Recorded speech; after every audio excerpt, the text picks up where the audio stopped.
Hi, I'm Jared Fuller. Welcome to Scratching the Surface.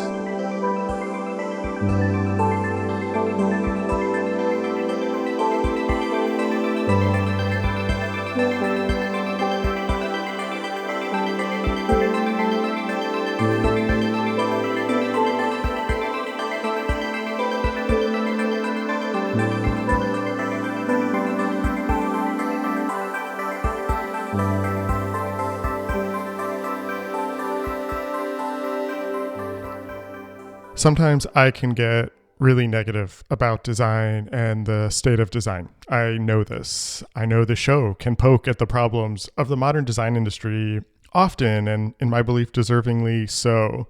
I think and talk and write a lot about how design and architecture and the related fields have gotten all tied up in capitalism and power and corporate interests. But at the same time, I talk and think and write a lot about the power of design, the power of architecture, the good that it can do in the world. I really, truly believe that these fields can be a force for positive change. So I'm always on the lookout for designers and studios and organizations that are actually doing that are putting this work into action. They're not just writing about it and talking about it. It doesn't just stay as theoretical exercises, but actually becomes a model of practice. A guiding studio for me, a studio that has always felt like it's trying to do this, is the Model of Architecture Serving Society, also known as Mass Design Group.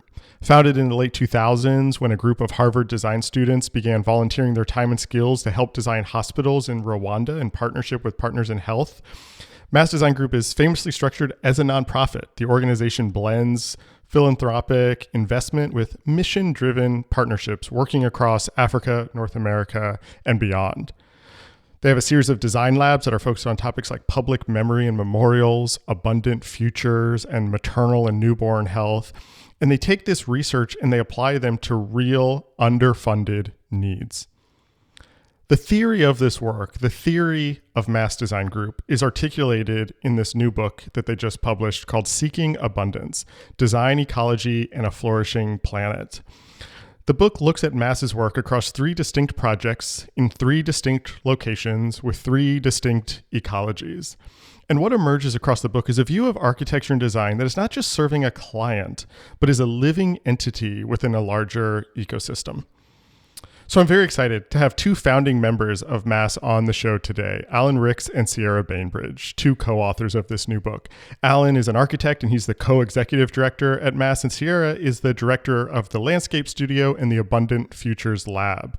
With both of them in conversation, we talk about what abundance means to Mass, what ecologically centered design really looks like, and why design should not just be about minimizing harm, but in their words, maximizing abundance. In the second half of this conversation, we talk about the origins of Mass, where the idea to structure as a nonprofit came from, and what advantages they have within that structure. We talk about how their work is funded and how they hope Mass can be truly a model for other architects and designers to adapt and to follow in a variety of practices and a variety of organizational types. This is a really inspiring, a very multidisciplinary conversation, and I think you'll hear Alan and Sierra's belief in how design, in partnership with others, can really start to tackle these big issues that are facing us as a society and facing us as a planet. If you like this show and what we do here, you can support our work by joining our Substack. We have a monthly newsletter that's free for everybody, as well as a paid tier that gets you a bonus interview every month and really helps keep this show free for everybody. I often say at the beginning of these episodes, I want this show to feel like you're listening in to a great conversation in a coffee shop. And really, for the price of a cup of coffee a month, you can help us do this work and put more of these types of conversations out into the world. I really couldn't do it without you. Alan Ricks, Sierra Bainbridge, welcome to the show. Thank you. So excited to be here. Well, thanks, Jared. Great to be here.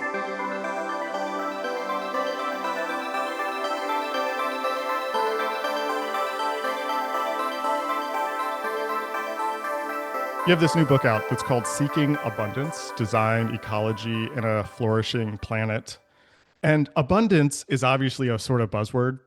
Right now, it's sort of this trendy word in like kind of liberal center-left circles. But this is a word that you all have been using for a long time. Can you talk to me what you mean when you use that word, abundance?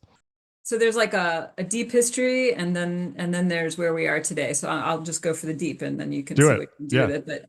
But we started thinking about the idea of abundance when we started working actually with Jeff Mansfield on our team, and going after a project with him that he asked us to work with him on at Gallaudet University, to rethink their campus, which it's um, the kind of most well-known deaf university in the United States, and really invested in deaf culture.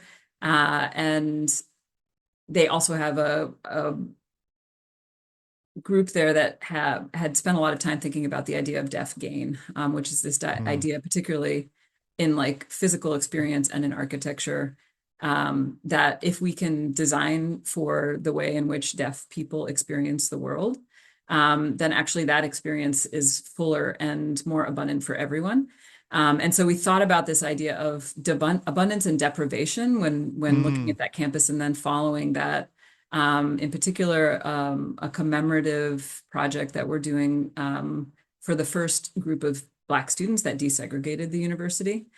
And the building that they were housed in was, this kind of makeshift 1960s building.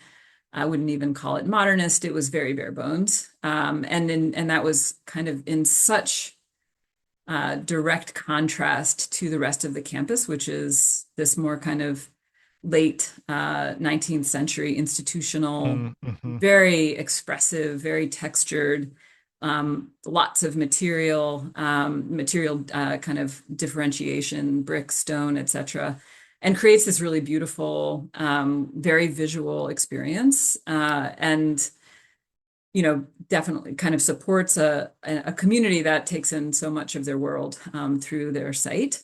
And at the same time, this group of about 23 students was in this very other different condition. And Louise Miller, the mother of Gerald Miller, went to court to say, look, this is not an equitable situation for our student, for my son, and everyone who's in this space with him.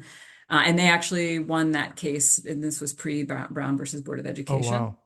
And so that was kind of our beginning of our understanding of what does it mean to design for a diversity of experience, a diversity of ability, and a diversity of backgrounds, and just kind of bridge that into so many things, of experience, of community, of culture, of like locale, and if we can design for many of those things in our projects, then the result of that can um, be much more full for all of us. And in particular, when you're thinking about senses, I think architects and landscape architects still don't really take full advantage of our sensory experiences.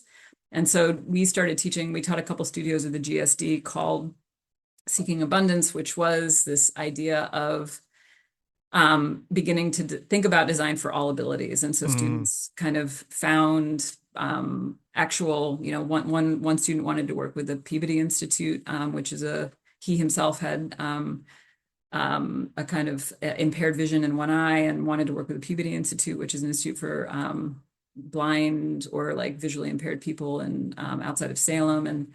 And then many other students took on many other aspects. And so everybody was really focusing on this kind of much more inclusive and expressive and full and abundant experience. And that mm, that is something that then trickles down to everybody who's in a space that's designed in that way, for temperature, for smell, mhm, for the movement of air, for knowing where the sun is in a certain time of day. And so that is kind of the starting point. And then as we started to think about it, and I might transition to Alan because I love hearing him talk about ecology. I love when architects can talk about ecology. We'll talk about ecology a lot in this conversation. Yeah. It's okay. But we when we started to um, think about climate and also the work that we were doing in Africa, similarly trying to activate lots of different aspects of community and context through simple decision making, like material decision making, but also through serving whatever the programs were that we were working on, and particularly through some of the projects that you see in the book. That this way of thinking is a way of confronting the challenges of climate Yeah. change, which in particular, like 5 or 6 years ago, it was like there were just so much bad news and so few ways out, and trying to understand how, if we think about this from the potential that shifting our systems can actually start to undo systemic harm, systemic violence, like inequity, we can come through this climate issue, which is built on so many of those Mm-hmm. kind of inequalities or kind of violences. We can come through that in a way to solve those and create an ability for everyone to have access to this kind of abundance, to many, many forms of abundance. And then there's an ecological framing, which I think Alan can jump into. Yeah, sure. We like words that have multiple meanings, I guess, and we kind of use it in different ways. And one of the things that I think we've really tried to embrace at Mass is the diversity of expertise across the organization, Mm-hmm. and that Mm-hmm.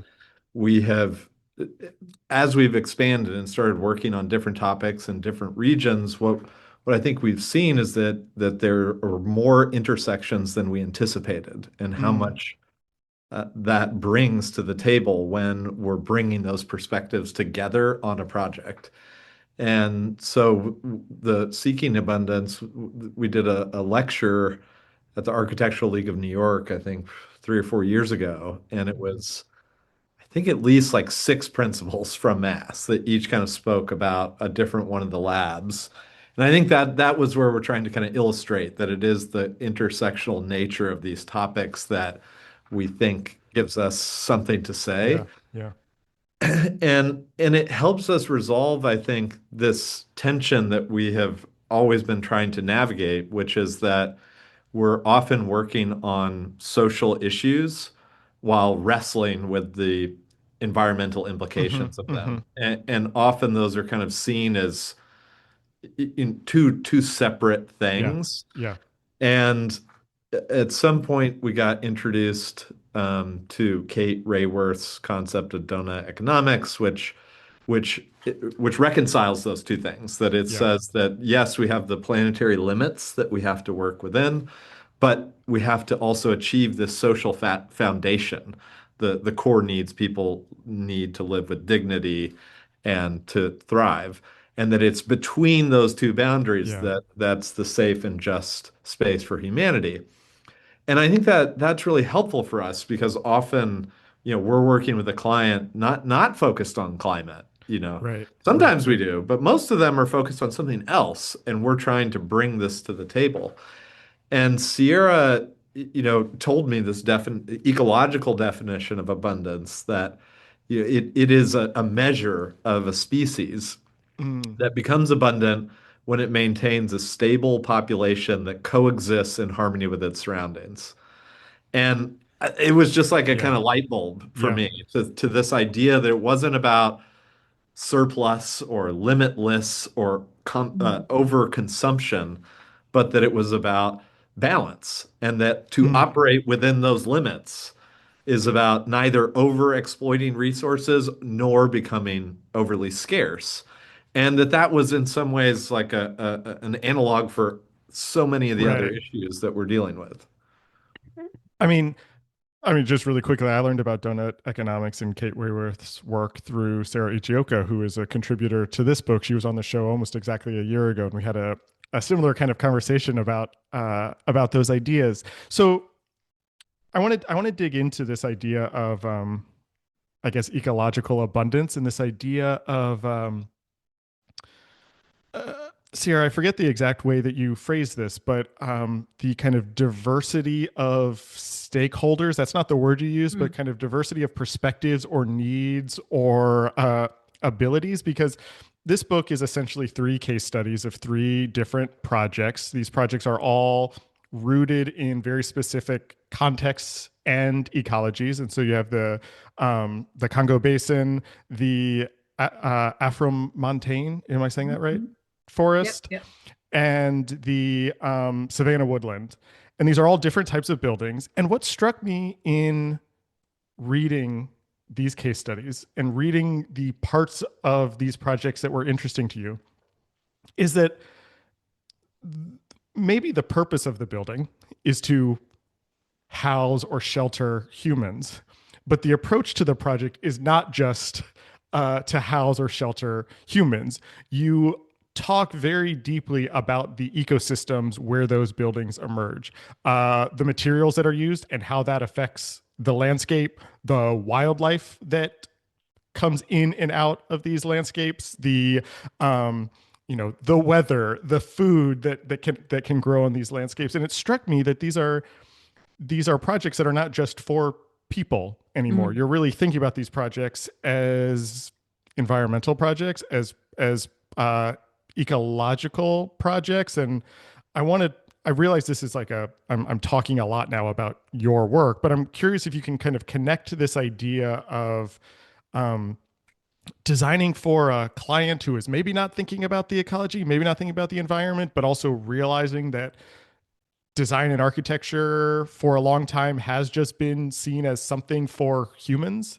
and that it is not just for humans now. You talk a lot in the book about this idea of the more than human, or Mhm. the non-human inhabitants. How does this shift in perspective, I guess maybe is what I'm trying to get to, from um, kind of a client brief to a ecological response? You know what I mean there? I mean, I think it's a couple things. The way that I mean, I mean, it goes a little bit back to, I think, uh, a sense of the need for cross-disciplinarity when we Hmm. approach these things. And so first we start there, like that's a big part of it. I'm just adding like all these things that have kind of contributed to this. I think also this idea that the way that we act on a site, both or a site itself is both impacted by everything around it and also contributes and impacts the things Yes. around it. And that is Yes. not a new idea, right? Like that's from a car, gets designed with Right. nature. Right. I came through Penn, so that's kind of embedded. Uh-huh. And again, like so many of these possible um fixes for the things that we're coming up against in climate have been around for a long time. And it's a kind of matter of continuing to reimagine how they come into our most current ways of working with projects. But I think the third part of it is that these three clients in particular are actually people who think across Right. these boundaries, or they think across like how systems, natural systems, habitats, ecologies, the need for food, the need for shelter, all of those things actually begin to kind of create pressures upon each other, particularly now as we have like increasing urbanization, we have increasing population growth. Even in rural areas, we have villages that are getting larger and larger. And so um, though the clients that allowed us to think in this way also think in this way because they understand that all of these different types of beings, which you could even expand and think about, the forests as a Right. community. Right. We think about rivers as not that they're not just inanimate, that rivers are alive as well. And so when you start to think of all of those as our clients in a way, and when we Yes. have this particular opportunity to with these particular organizations, it was AWF and the Dian Fossey Gorilla Fund Foundation and then Rwanda Institute of Conservation Agriculture. Like these are all things that the work that they're doing is inherently bound with the land and or like in agriculture is heavily supported when you have a healthy ecology. And so it was an opportunity to bring all of those things forth because they were being asked both by the project, but our way of thinking had like prepared us. And I would say the other piece of that is that which is like maybe a slight like sidebar. I mean, I think we've always thought about the work as each decision having potential positive impact in the communities within we're working. And Hmm. so there's this kind of labor aspect and selecting materials and creating kind of labor pools around those materials, and that allows those to be more accessible in those regions. And we'd always measured our work based on that. And then when we started to kind of add in the environmental element, it turns out that way of working like is both very Right. environmentally not only Right. positively impactful in communities, but also happens to kind of have the lowest footprint or like the highest handprint, however you want to think about it.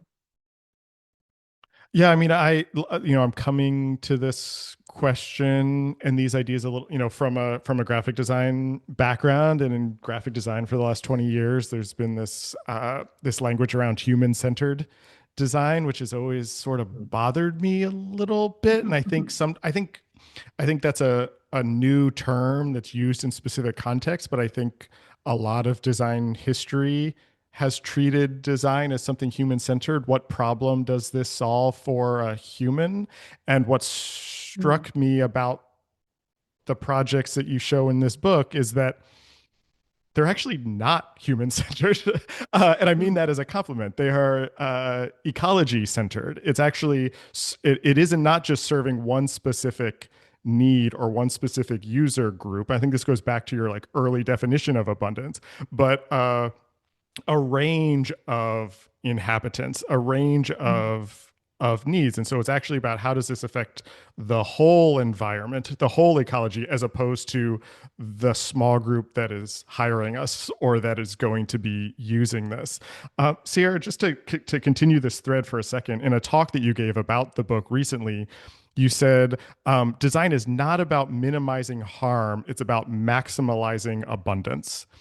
And I actually think that connects to this a little bit, because I think this idea of minimizing harm just kind of speaks to this idea of like problem solving language, of kind of band-aids, of papering over large, it's just like, how do we make this as least bad as possible? And it seems like such a subtle shift to go from not minimizing harm, but maximalizing abundance. How do you think about the difference between those, and how does that shift in thinking or shift in role or goal change how you design? I mean, I think it gives us the richest possible palette, right? Like, I mean, I think that's a piece that comes from this idea of abundance, which pulls in the broadest diversity of experience to bear on the design decisions that we're making.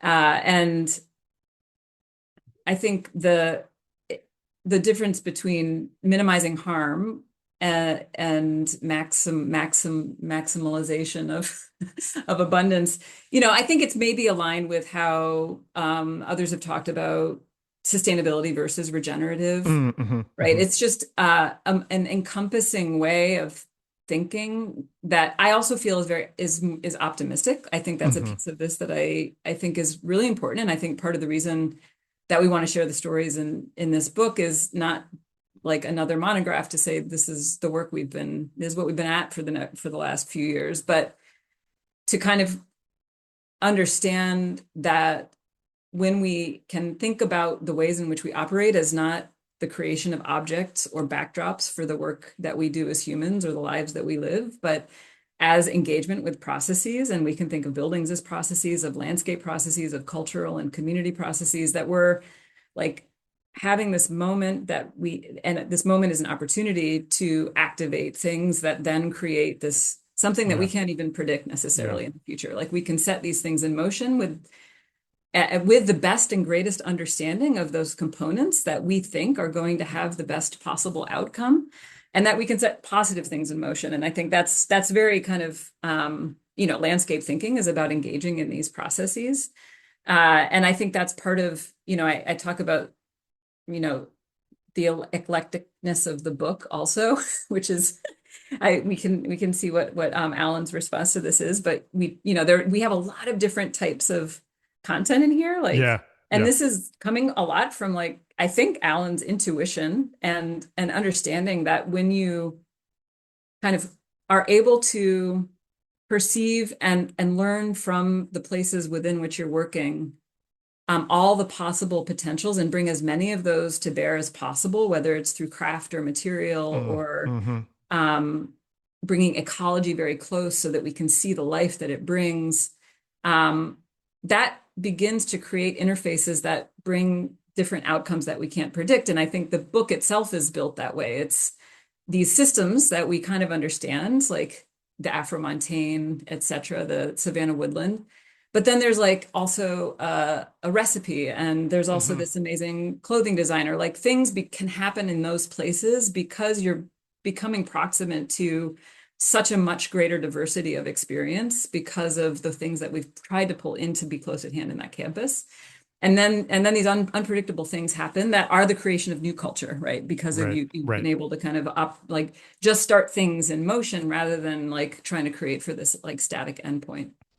I mean, I think one of the things, maybe I'll kick off each comment by quoting Sierra in some way, but I think to me it comes back to this idea that human and planetary health is inextricably linked. And then once you Mm-hmm. start pulling on that thread, you realize that embedded in every choice we make, we're having an impact on both Yeah. of those things. Yeah.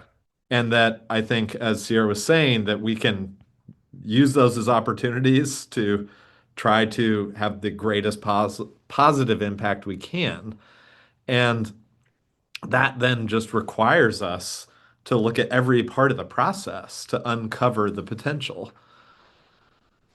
That's on that like piece. I think in the kind of construction of the book, I think we wanted it to be more honest about what it takes to deliver projects like this. I mean, Mm-hmm. this is not like, yes, like Sierra and I are listed as authors because they made us have authors in order to like list it on Amazon. But there's over 40 different authors of the book who contributed in different ways. And one thing that I was really interested in is that almost every page has a credit of who wrote the text on that page. And so sometimes it's a paragraph and you still give a name there, which I thought was also just speaking to this idea of abundance and ecology and community in a very subtle way. I'm sorry, I cut you off, but I was really Oh, that struck me reading the book of how many credits were actually listed page by page. Exactly. I mean, I think to us, this is about like leaning into our name, Yeah. a model of architecture. And I think we want a model that it is extremely collaborative. And unfortunately, those like 40 people is only a fraction yeah. Right. of the people that worked on it. There were over 125 people from Mass on just the design side of RICA, Oh, wow. like Wow. architecture, engineering, landscape, product Yeah. design, film, comms, research.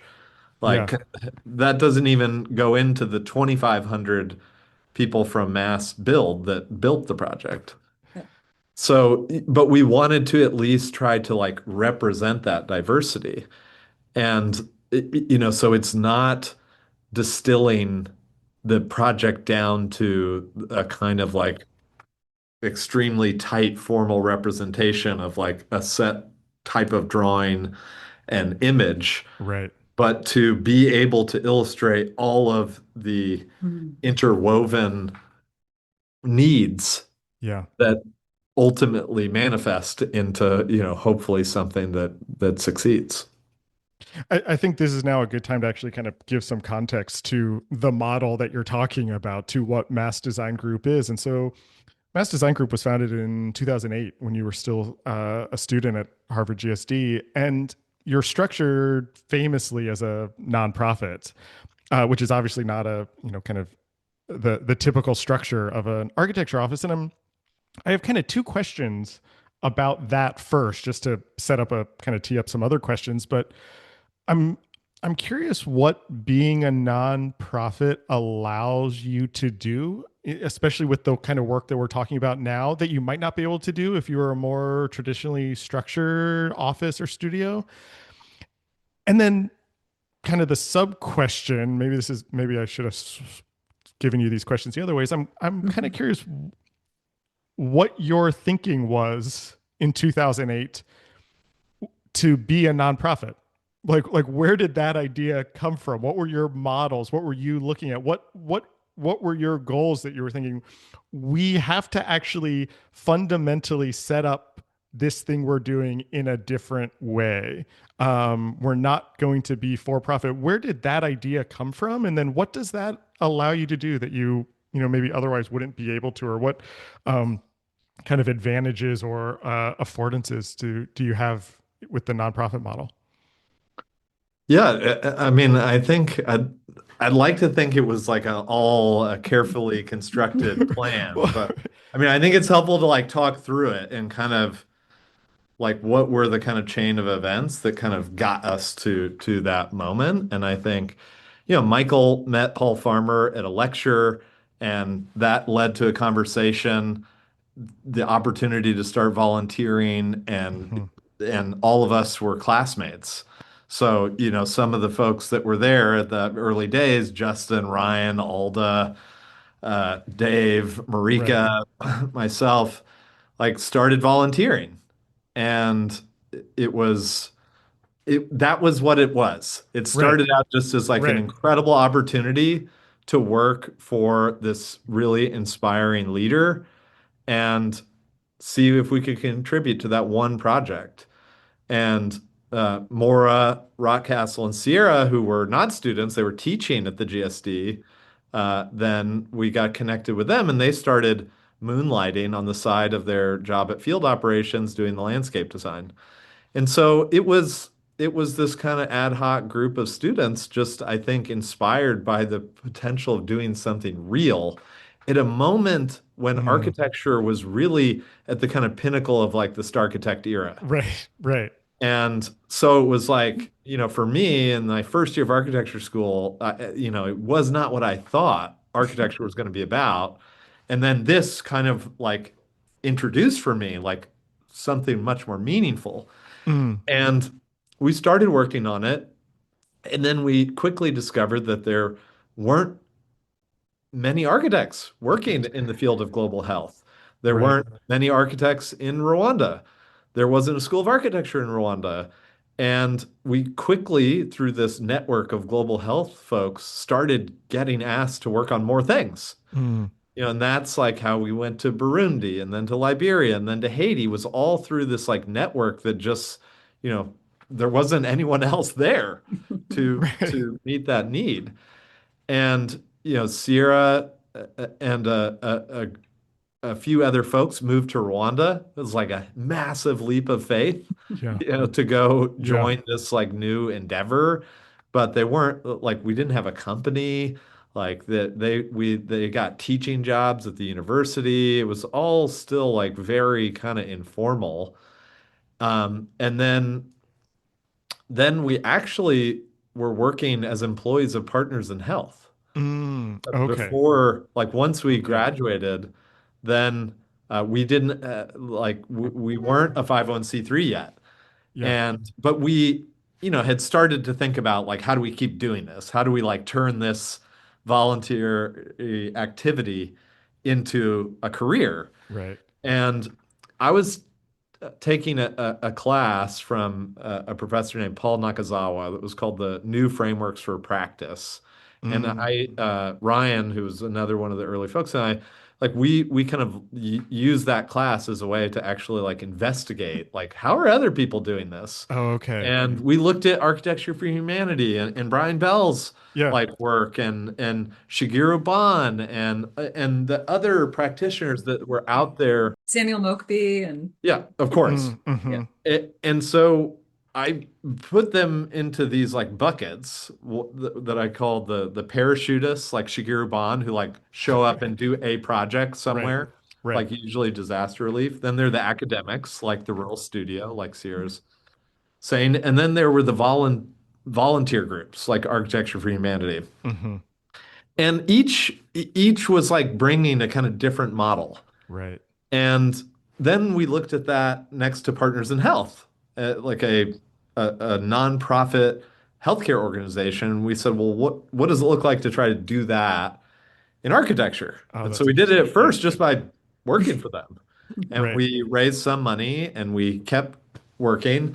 And it took us 2 years and the advocacy of Elizabeth Warren's chief of staff to get our 501(c)(3) status. And in 2012, we started operating as our own company. Right. So Okay. between that 2008 like volunteer days and 2012 was like all us trying to figure out like what does this look like? I've not heard this story from Alan before, and I love hearing it because it's very interesting to me when like again, like these novel adjacencies happen and disciplines, like the entire discipline of architecture can be impacted by the like a discipline of Hmm. global health, right? And a way that an organization has found to provide services. And even Partners in Health was quite novel in the way that they were delivering healthcare in comparison to other nonprofits.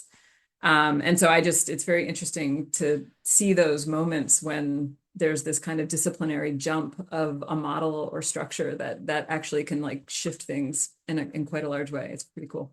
I watched a bunch of talks that both of you have given. I've listened to every interview. I've read, and the reason I asked that first question is it's sort of just stated as a given that Mass Design Group is a nonprofit, and I could not figure out the foresight that you had then to structure it that way. And so to hear, I appreciate. This is a long way to say I appreciate the answer and the messiness of those early years, and how, like Sierra was saying, kind of these different adjacencies come together to make something. Because I also, as someone who has spent a lot of time with your work, had not heard how all of those things came together in that way. So, what does that model actually give you? What is I'm hesitant to use the word benefits, but what is the benefit or the advantages of being a nonprofit? What does that allow you to do that if you were just, Mass Design Group LLC,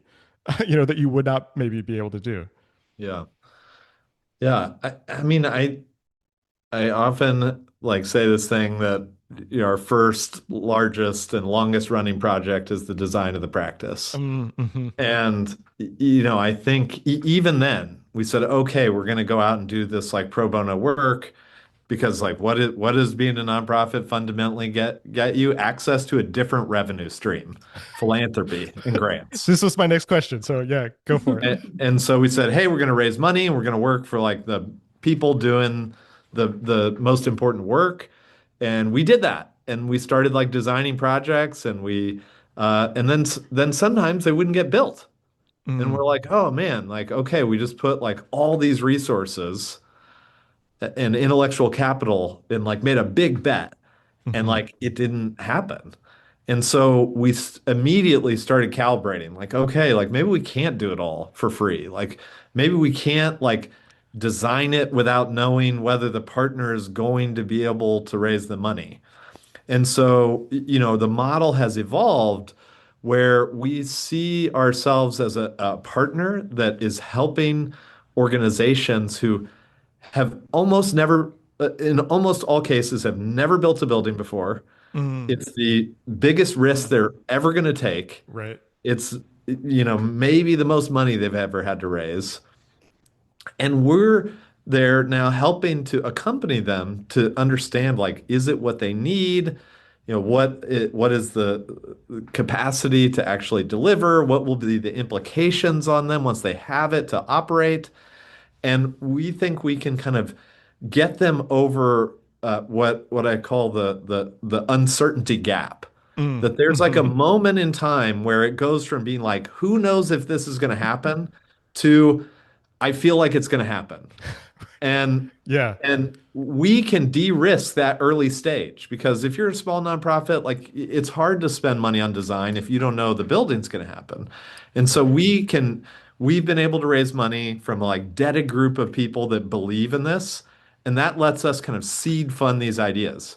And then Okay. once they get to the momentum to say, hey, we're like raising money, it's going to happen, then we don't have to be continue to be a donor. They can start to cover those costs. We can be, working to create the resources together to make sure the project happens. So okay, so that was sort of what my next question was going to be is what does it mean to de-risk that process? And so some of that is you're raising money. According to the website, you're raising over $5 million a year. That money, it sounds like, is going to help seed fund a building project with one of these partners while they're also raising money. Is that how that works? Yeah, that's one of the ways it Okay. works. So our budget this year, I think is around $17 million. and 7.5 million's coming from philanthropy, which is like a combination of like individual giving and grants. Right. And the rest is coming from contracted work, like from the nonprofits and cities Oh, where we're okay. doing. So Okay. it's like getting close to a kind of 50-50 Yeah. split. Yeah. And so it all kind of depends on the nature of the partner. Some of our like clients are big community development corporations. They Hmm. actually do know what they're doing and they Hmm. know how to build buildings and they're not necessarily needing the same service from us. But we're kind of organized into these 8 design labs. Each lab works it through 3 different ways. One is research. We have to kind of understand the systemic issue and is there potential for design to intervene? Okay. The second is what we call catalyst projects. That's what we've been talking about, like Yeah. the kind of seed funding. And then the third thing is what we call systems change, which is about, advocating for how do these ideas get replicated. So that's how do they change the market, shift the Yes. market? How do they get embedded in policy? Ways that it goes kind of beyond the building to into the world more broadly. So those design labs, this was my next question was going to be about the structure of the design labs. So thank you for bringing that up. The design labs are not necessarily rooted in active projects. There is, it's almost like an academic lab in some way. Also, here are things we are interested in, and we are doing that research, and they might turn into real projects, or they might sync up with these catalyst projects and become something that is built, but not necessarily. They might be sort of self-generated within the office, um, just for the sake of research. Is that a thing that happens? Not usually. I have to think about it. Maybe it has happened, but I would say what we think of is that like the labs actually turn insights from projects Oh, I see. into a kind of more sustained I investment see. in that topic. And so I we see. will we will have kind of like uncovered something through a project and we'll be, like, oh, this is actually like a whole new territory of work. And the other thing is I would just say the labs are like these really amorphously like fluid things that are not like there's not like a set of people in the box. There's Oh, not okay. necessarily a set of projects in there. It's more like a theme that projects relate to, and many projects relate to multiple of them. Right. Right. I have one other question about structure, and then I want to connect this to something that we were talking about earlier. But you employ not just architects. There's been a lot of press around the fact that you have filmmakers on your staff. You have graphic designers, strategists. You started a construction kind of company or construction arm that's building these. And I think I'm curious how that um, complicate sounds like a negative word, but complexifies the type of engagement that you have with your partners. And going back to this idea of de-risking or figuring out what your engagement with a project is, how how do you think about the role of graphic design, the role of filmmaking, the role of strategy? How do those things all feed into a building project? Are there ever projects where there's not a building project and it's a film project? How do all these kind of ancillary disciplines feed into the mission of mass? I guess is really the question that I'm getting to.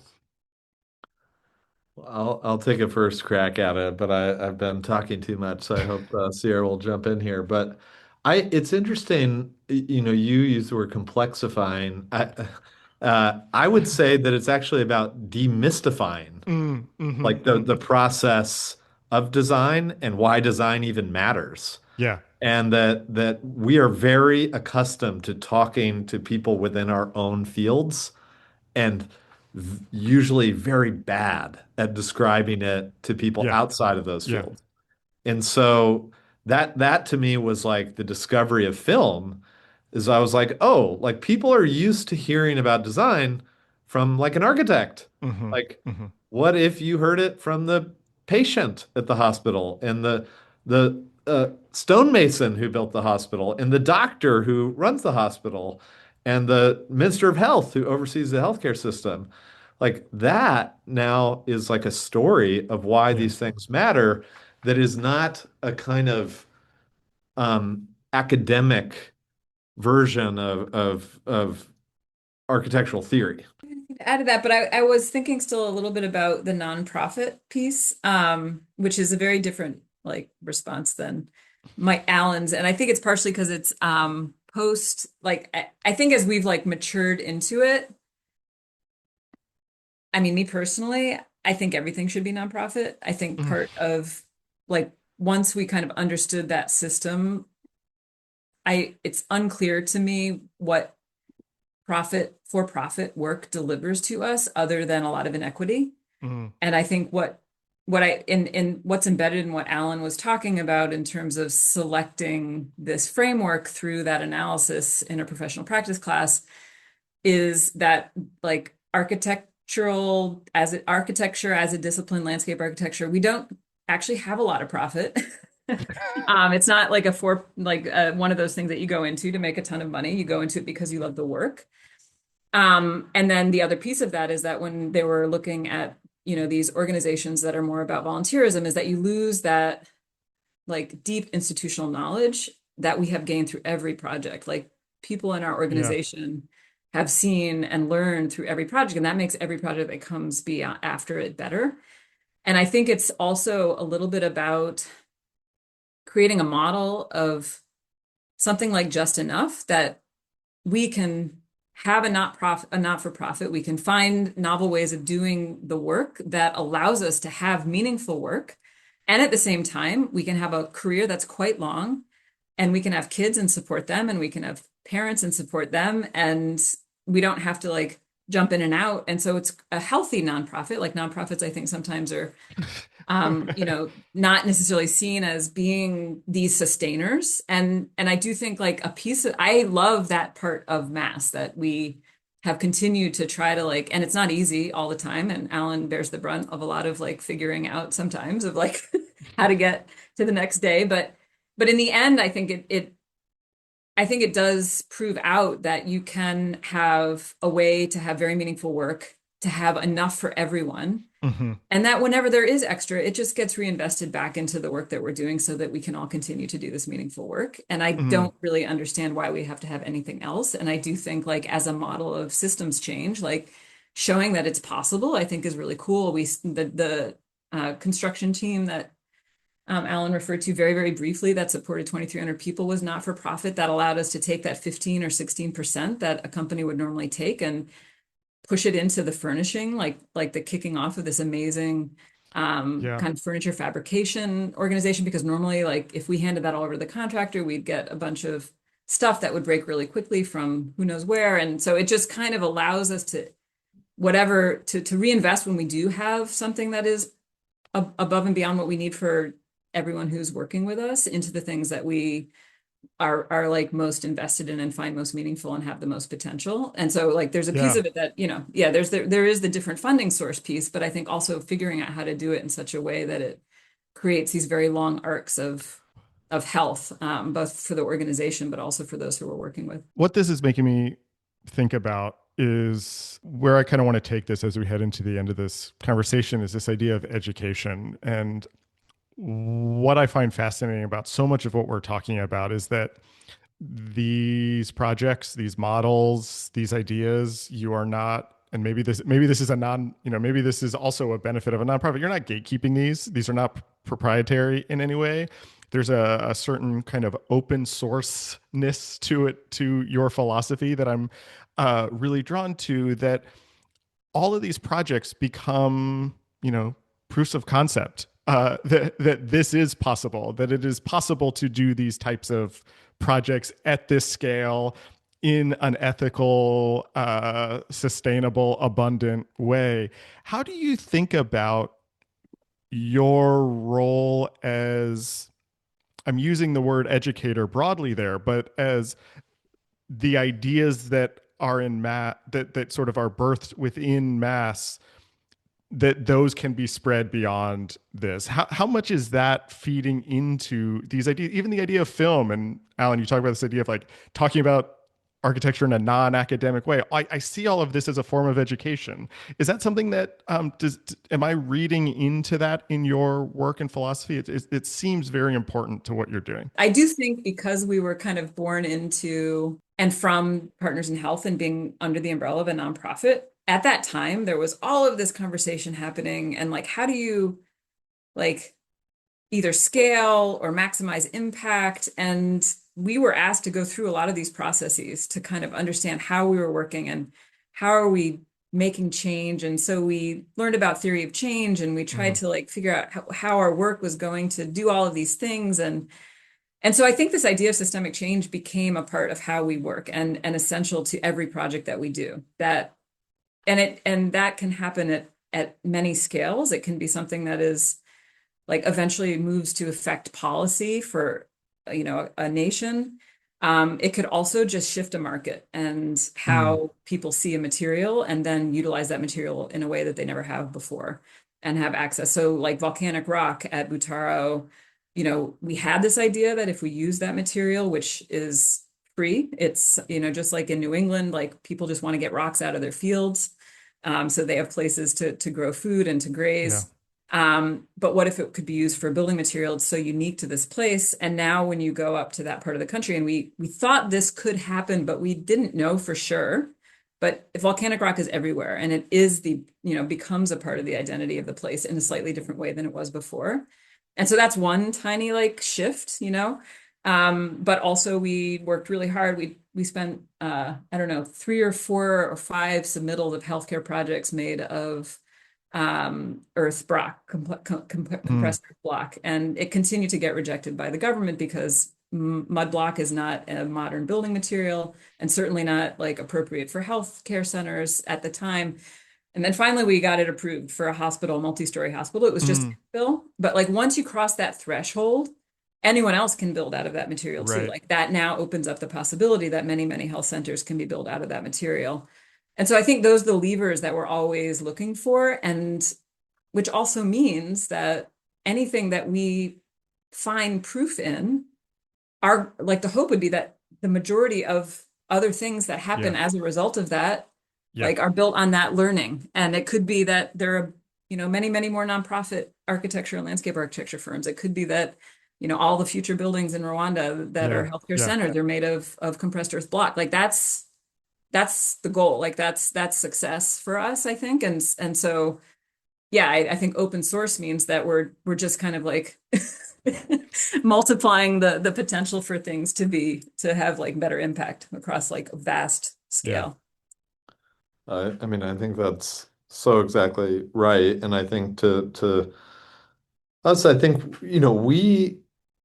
I think believe many, if not most designers like know how to work this way and desire to work this way.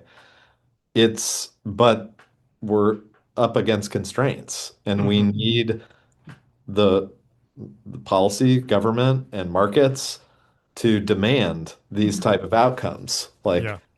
because if our clients, they're under their own constraints. They're trying to deliver housing, they're trying to deliver healthcare. Like they can't take on all of the society's problems. Like, and without there being like pressures, Yeah. carrots and sticks. Mhm. And I think the designers like have the ability and desire. Um, the other thing that I wanted to come back to that I've just been thinking about is that you brought up human-centered design earlier, and we Oh are kind of yeah. Oh talking yeah. about the problematic of it. But I think of the word human-centered.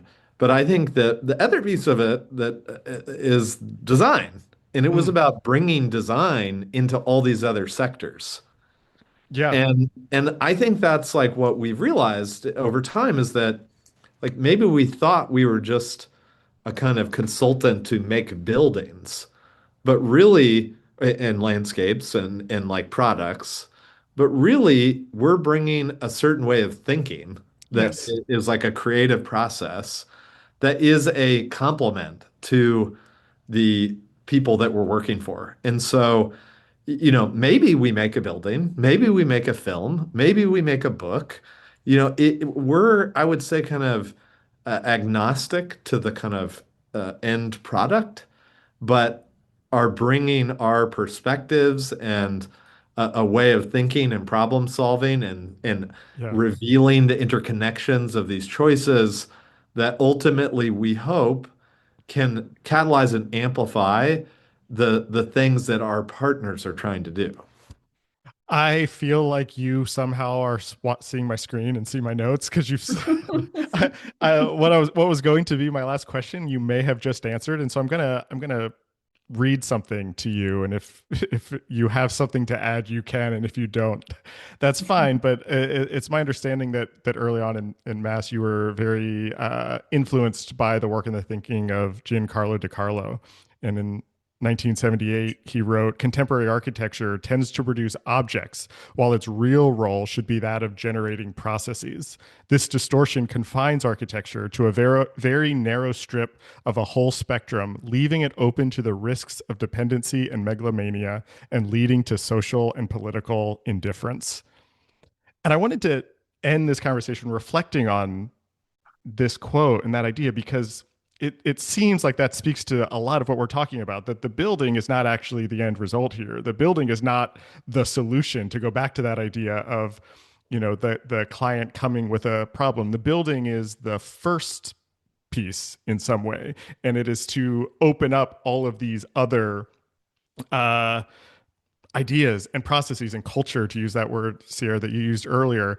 Um, yeah, I don't know if there's a question there, but I'm wondering if you could sort of talk about that idea of the building not being the building or the product or the landscape, whatever, the object, not being the thing, not being the end point, but actually, how do you all think about that as actually being the seed of something new, of the beginning of, something bigger that lives beyond Mass and your engagement with a project? I think there's a lot embedded in that question, and I think what we've come to realize is, often when it's kind of um, represented as like an object, and even the tools we have, like building models or Mm-hmm. drawings, are these kind of static things, which is why one of the reasons I like film. But I think we see design not as a kind of single act, but part of this continuum of care, Mm, and that hmm. we are planting seeds, sometimes literally, and ideas that others will have to nurture long after we leave. That we're Yeah. investing in generations of services and impact. And I think of this, even the way uh, we represent these projects, is that it's like we got to get you on there. Like the first minute, it's complete. And I look around our office and I see all these photos from 5 years ago, 10 years ago, and I realize how incomplete they are then. It literally, Yeah. because the Yeah. landscape isn't there yet. Hmm. Like landscape is what teaches us about this long time horizon, Yeah. that we're investing in something that will only be achieved through nurturing and cultivation and care, that won't reach kind of maturity until some point in the future. And I think it's about, how do we like think about our buildings in the same way, that they're constantly evolving and Yeah. adapting to suit the needs of our partners. And if we're not there learning, iterating, like problem solving, then we're just kind of recycling our same hypotheses rather Yeah. than improving upon them. My answer would be very brief, which is that I think because I come from a landscape background, this feels totally natural. Like, and meaning that we as landscape architects know, like we engage with a process, right? The thing that we our product is not in any way finished. It is like at the very, very beginning of a longer life. Um, but also how that how these processes are interfaced with the community within which they land, whether it is like a human community that has to steward things and take care of them over a long period. I mean, I think that was one of the biggest things when we first started to think about hospitals, was these kind of Western models coming in and being not totally unsustainable, because the way that they were built, the requirements for their functioning, none of them fit well within the kind of context that we were working. But then setting in motion and utilize what Partners in Health does so well is everything that they do, and as particularly anytime that they engage with infrastructure, it is an opportunity to like invest in the community and buoy their health through access to economic opportunity, through access to healthcare. It's like a whole breadth of possibility. And so like seeing projects in that way as instigators of many of these kind of ripple effects, it to me just comes kind of naturally. I think the more and more you can push that into other disciplines, the better. I think that's great. I think that's a perfect way to wrap this up. Sierra, Alan, I feel like I could ask you questions for another hour easily. This was such a really wonderful and inspiring conversation. Thanks for being on the show. Thanks so much for having us. It was a great conversation. Super fun. Thank you. Great to meet you.